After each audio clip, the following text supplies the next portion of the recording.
मुलांनो, आज आपण हिरवगार झाडासारखं ही कविता अभ्यासणार आहोत. या कवितेचे कवी आहेत जॉर्ज लोपिस. यांच्याविषयी थोडक्यात माहिती घेऊया. कवी जॉर्ज लोपिस यांचा जन्म वसई येथे 1950 साली झाला.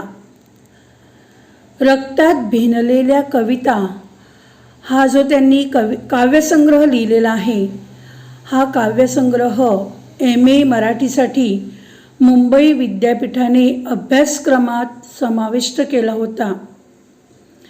हिरवगार झाडासारखं ही त्यांची कविता त्यांच्या पूर्ण झाले आहे या काव्यसंग्रहातून घेतली आहे.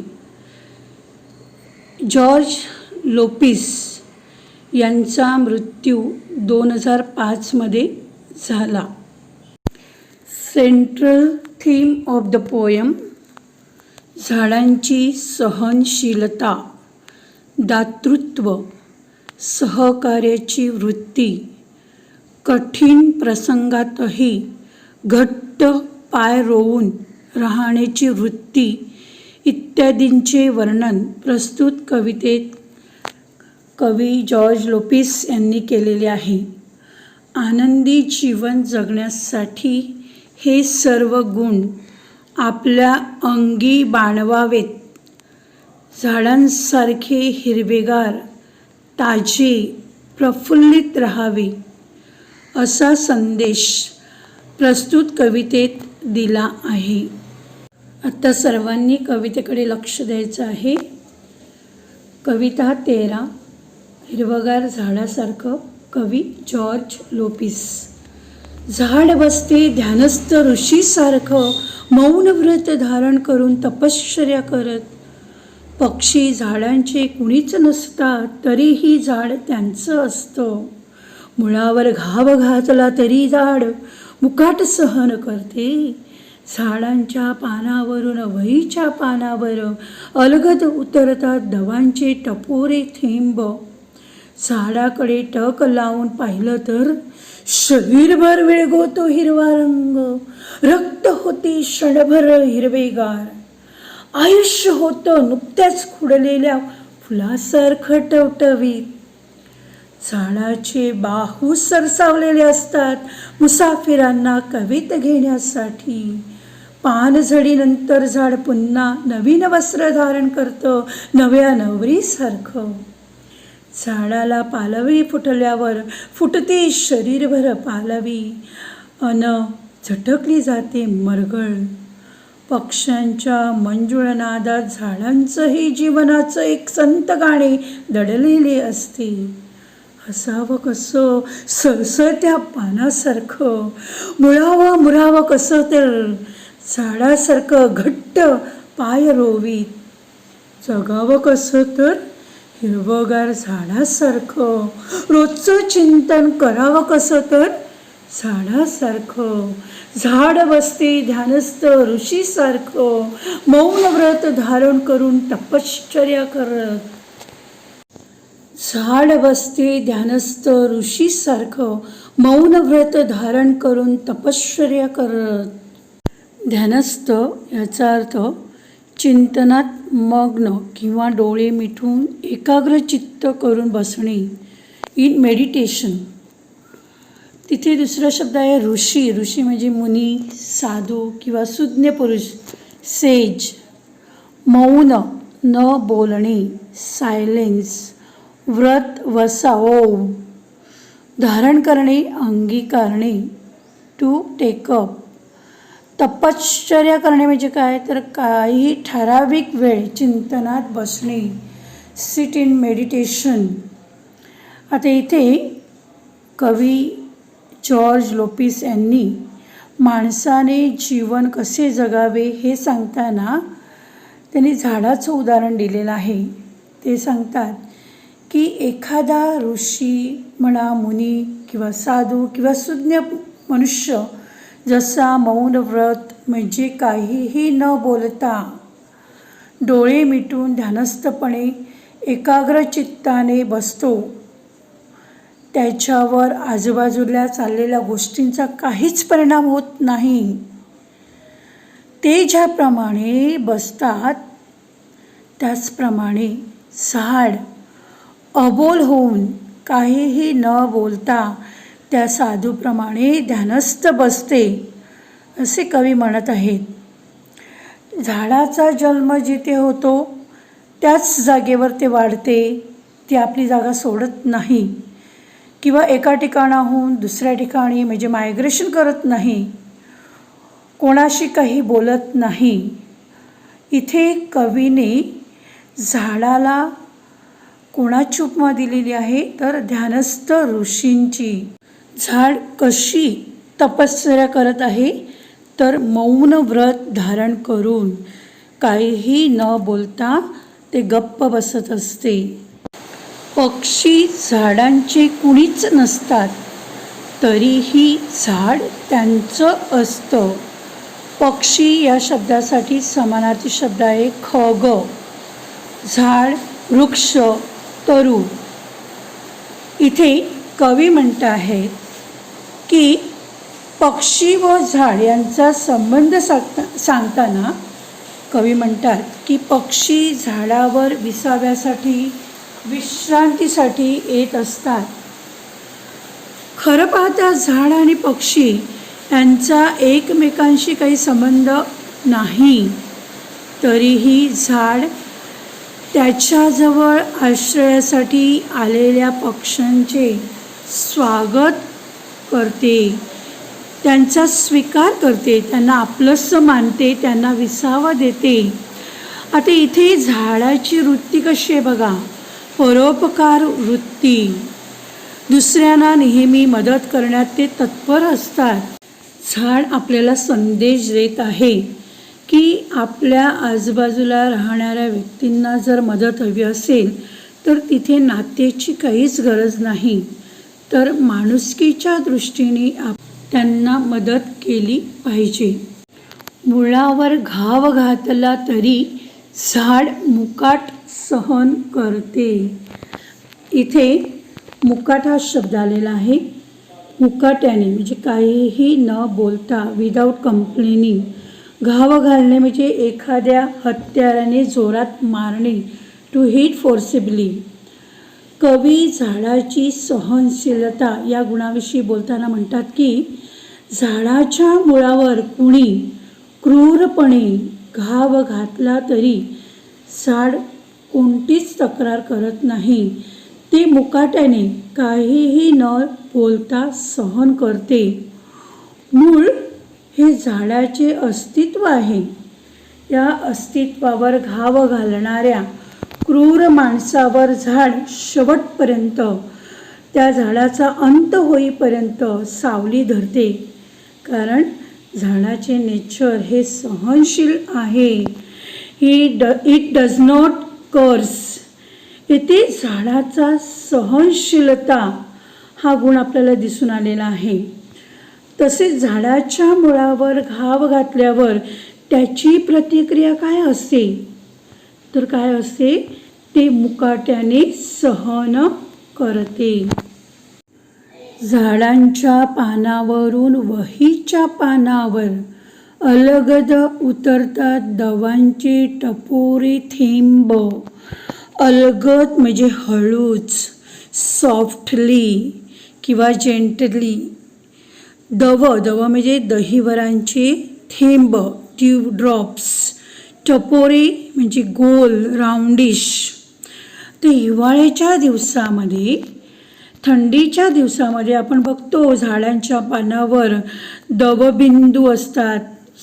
पूर्ण झाड दवबिंदूने ओलचिंब झालेलं असते. ते दवबिंदू झाडाच्या पानांवर विसावलेले असतात. परंतु काही वेळेला काय होतं, वारा येतो, वाऱ्याच्या झोक्याने ते हळूच, अलगद, सॉफ्टली खाली उतरतात. आता या दवबिंदूमुळे या झाडांना जे सौंदर्य प्राप्त झालेलं आहे ते सौंदर्य कवी जेव्हा पाहतात सकाळी उठल्यावर, त्यांना झाडावर हे सौंदर्य दिसतं दवबिंदूंचं. अशा वेळी त्यांना त्या सौंदर्यावर कविता करावीशी वाटते आणि म्हणून ती कविता ते लिहितात आपल्या वहीमध्ये. आणि म्हणूनच ते म्हणत आहेत की झाडाच्या पानावरून वहीच्या पानांवर. याचा अर्थ तुम्हाला समजला. म्हणजे कवीला इथे या सौंदर्यावर कविता लिहावीशी वाटलेली आहे. झाडाकडे टक लावून पाहिलं तर शरीरभर विरघळतो हिरवा रंग, रक्त होते क्षणभर हिरवेगार, आयुष्य होतं नुकत्याच खुडलेल्या फुलासारखं टवटवीत. टक लावून पाहणे, एकाच गोष्टीकडे नजर खिळवणे, टू स्टेअर. विरघळतो, मिसळून जातो, विरतो, स्प्रेड्स. रक्त, रुधिरा, ब्लड. खुडणे, फूल देठापासून तोडणे, टू प्लक. टवटवीत, ताजेपणा किंवा ताजेतवाने किंवा प्रसन्न, फ्रेश, रोजी. क्षणभर, थोड्या वेळासाठी.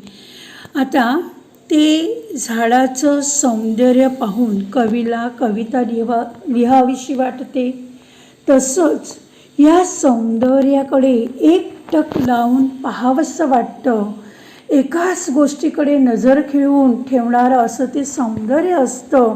मग अशा या सौंदर्याकडे पाहिल्यानंतर कवी म्हणतात की आपलं शरीर पूर्णपणे, त्या शरीरातलं रक्तसुद्धा हिरवगार झाल्यासारखं वाटते, म्हणजेच प्रसन्न झाल्यासारखं वाटते.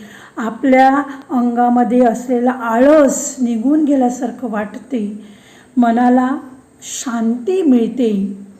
आता इथे कवी म्हणत आहेत की कवीच्या मते उत्साही आयुष्य म्हणजे कसं आयुष्य, तर टवटवीत फुलासारखं आयुष्य.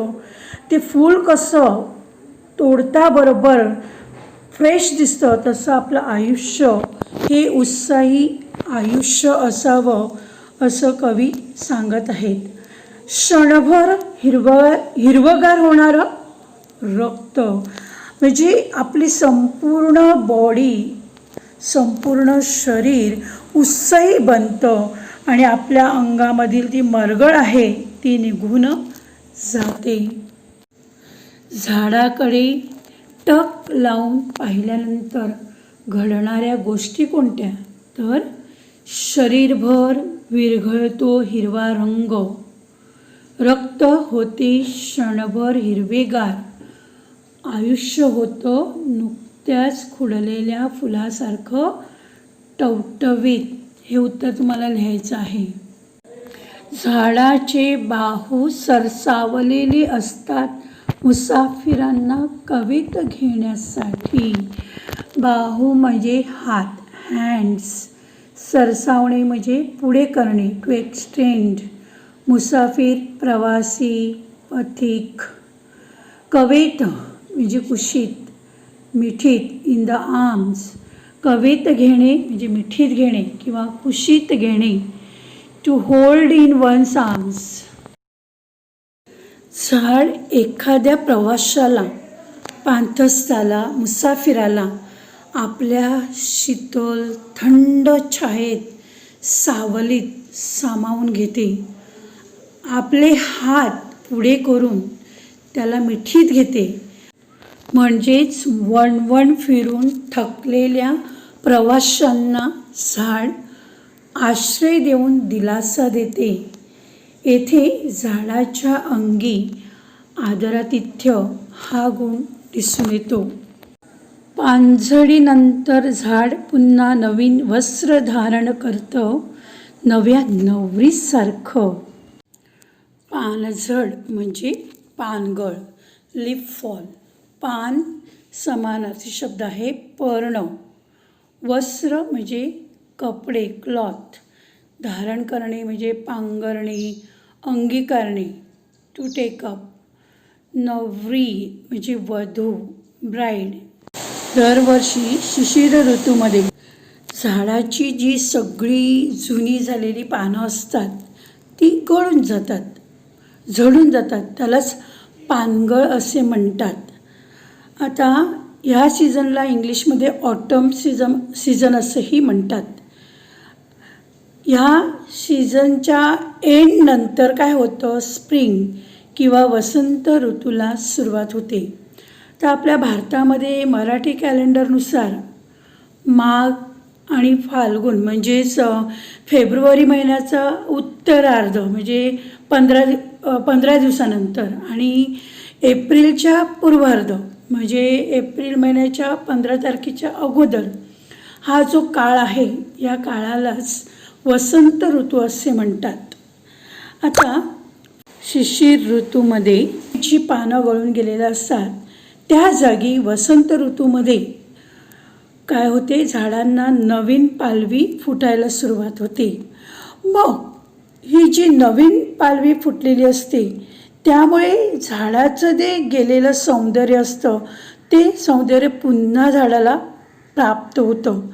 मग त्या सौंदर्याकडे पाहिल्यानंतर कवी असं म्हणतायत की जणू काही नवी नवरी कशी नवीन कपडे घातल्यामुळे सजलेली वेगळीच दिसते, सुंदर दिसते, त्याचप्रमाणे या झाडांना नवीन कोवळी पाने येतात, टेंडर लीव्ज येतात, त्यामुळे ही झाडंसुद्धा सुंदर दिसायला लागतात. आणि म्हणून कवी म्हणतात, पानझडीनंतर नवी वस्त्रे धारण करणारे झाड म्हणजे नवी नवरी.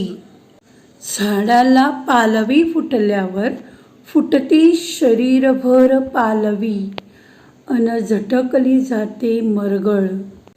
नवीन पालवी म्हणजे काय तर नवीन कोवळी पाने, टेंडर लीव्ज. मरगळ म्हणजे कंटाळा, थकवा, सुस्ती, आळस, डलनेस, लेझिनेस. मरगळ झटकणे म्हणजे काय, आळस सोडणे, टू रिवाईव्ह. नवीन पाने फुटलेल्या त्या झाडाकडे पाहिल्यानंतर आपल्याला आपल्या शरीरात नवीन पालवी फुटल्यासारखी वाटते. म्हणजे काय तर आपल्यामध्ये सुद्धा नवीन उत्साह संचारतो. झाड आपल्याला नव्याने जगण्याची प्रेरणा देतो. आपल्याला झाड कोणती प्रेरणा देतो, जगण्याची, नव्याने जगण्याची प्रेरणा देतो. मानवी आयुष्यामध्ये झाडांप्रमाणेच आपलं आयुष्य आहे.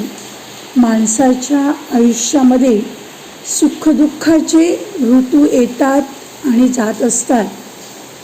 दुःखाची पानगळ गेल्यानंतर पुन्हा आपल्या आयुष्यात नवीन पालवी म्हणजेच सुखकर दिवस येत असतात. म्हणून माणसाने जगताना झाडाचा आदर्श घ्यावा असे कवी म्हणत आहेत. पक्ष्यांच्या मंजुळ नादात झाडाचंही जीवनाचं एक संथ गाणी दडलेली असते. पक्षी याला समानार्थी शब्द आहे खग. मंजुळ मधुर, सुरेल, स्वीट. नाद म्हणजे आवाज, साऊंड. संत मंद, सावकाश, स्टेडी. दडलेले, लपलेले, हिडन. आता ही जी झाडं आहेत ही झाडं काय करतात, त्यांच्याकडे आश्रयाला आलेल्या पक्ष्यांना आश्रय देतात. त्यामुळे हे पक्षी आनंदी होतात आणि आपल्या किलबिलाटाने ते झाडांनाही आनंदी करण्याचा प्रयत्न करतात. झाडांच्या जीवनामध्ये सुद्धा अनेक संकट आहेत. वादळ वारा, क्रूरपणे त्यांची हत्या करणारी माणसं ही झाडांच्या जीवनामधली दुःख आहे. परंतु हे त्यांचं दुःख या पक्ष्यांच्या किलबिलाटामध्ये ते विसरून जातात आणि आनंदी जीवन जगत असतात. हसावं कसं, सळसळत्या पानासारखं. सळसळ म्हणजे पानांचा आवाज, रस्टलिंग. झाड व झाडावरची पाने आनंदाने, उत्साहाने सळसळतात, आवाज करतात. तसेच माणसानेही आपल्या जीवनामध्ये नेहमी खळखळ करत असावं. दुसऱ्यांना हसवावं, आपलं जे दुःख आहे ते इतरांना दाखवून त्यांनाही आपण निराश करण्याचा प्रयत्न करत असतो. तर तसं न करता आपण सुद्धा दुःख विसरून अगदी आनंदाने जीवन जगावं, चैतन्यमय जीवन जगावं. जगण्याची ही जी रीत आहे ती आपण कोणाकडून शिकली पाहिजे, तर या सळसळत्या पानांकडून. मुळावं मुरावं कसं तर झाडासारखं घट्ट पाय रोवीत. मुरणे म्हणजे समरस होणे, टू होल्ड फर्मली. रोवणे म्हणजे पुरणे किंवा रुतणे, टू स्टँड फर्मली. झाडाची मुळं ही त्या झाडाचे पाय आहेत. झाड जमिनीत इतके घट्ट पाय रोवून उभे असते. वादळ वारा हे झाडाच्या जीवनातील दुःख आहे, पण या वादळ वाऱ्याला घाबरून ते पळून जात नाहीत.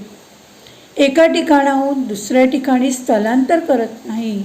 त्याचप्रमाणे माणसाने आपल्या जीवनात येणाऱ्या प्रत्येक संकटाला घाबरून पळून जाऊ नये. आलेल्या संकटाला धैर्याने हिमतीने तोंड द्यावे, असे हे झाड आपल्याला सांगत आहे. जगावं कसं तर हिरवगार झाडासारखं. हिरवगार झाड हे आनंदाचं प्रतीक आहे. झाडाच्या जीवनामध्येही अनेक संकटे येत असतात, परंतु ते त्याविषयी तक्रार न करता त्याचा स्वीकार करतात. उदाहरणार्थ, जो झाड लावतो व जो झाड तोडतो, त्या दोघांना झाड सारखीच सावली देतं. वसंत ऋतू असू द्या किंवा पानगळीचा ऋतू असू द्या, फुलणं बहरणं हा आपला धर्म झाड सोडत नाही. नेहमी आनंदाने जीवन जगत असते.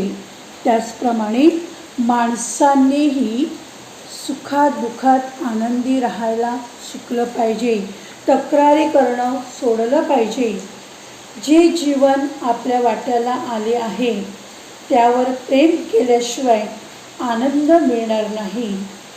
हेच झाड आपल्याला सांगत आहे. जगावं कसं तर हिरवगार झाडासारखं. रोजचं चिंतन करावं कसं तर झाडासारखं. चिंतन म्हणजे काय तर विचार करणे. कोणतीही गोष्ट करण्याअगोदर त्यावर विचार केला गेला पाहिजे. आपल्यातून चुका घडत असतात. माणूस म्हटलं की चुका होत असतात, परंतु ती चूक का झाली त्यावर विचार विनिमय करणं आवश्यक आहे.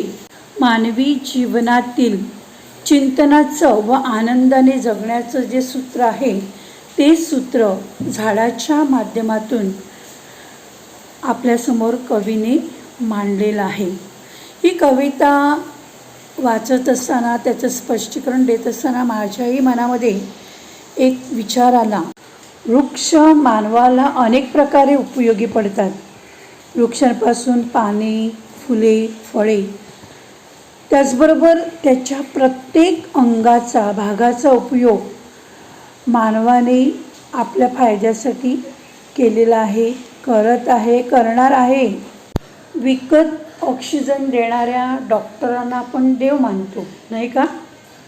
पण आयुष्यभर फुकट ऑक्सिजन देणाऱ्या झाडांची मात्र आपण कदर करत नाही. झाडे लावली पाहिजे, ती काळजीपूर्वक जगवली पाहिजेत, तरच आपण जगू, हे सूत्र आपण लक्षात ठेवलं पाहिजे. आणि दुसरं म्हणजे जीवनामध्ये येणारी सुखदुःख ही आपल्या जीवनाचा अविभाज्य भाग आहे. त्याला घाबरून जीवन संपविणे म्हणजे पळवाट शोधणे हे योग्य नाही.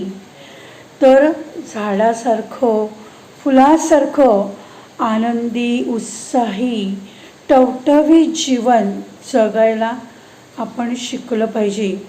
स्वतः आनंदी जगा आणि दुसऱ्यांनाही आनंदी जीवन जगण्यासाठी मार्ग दाखवा, असा संदेश ही कविता आपल्याला देत आहे.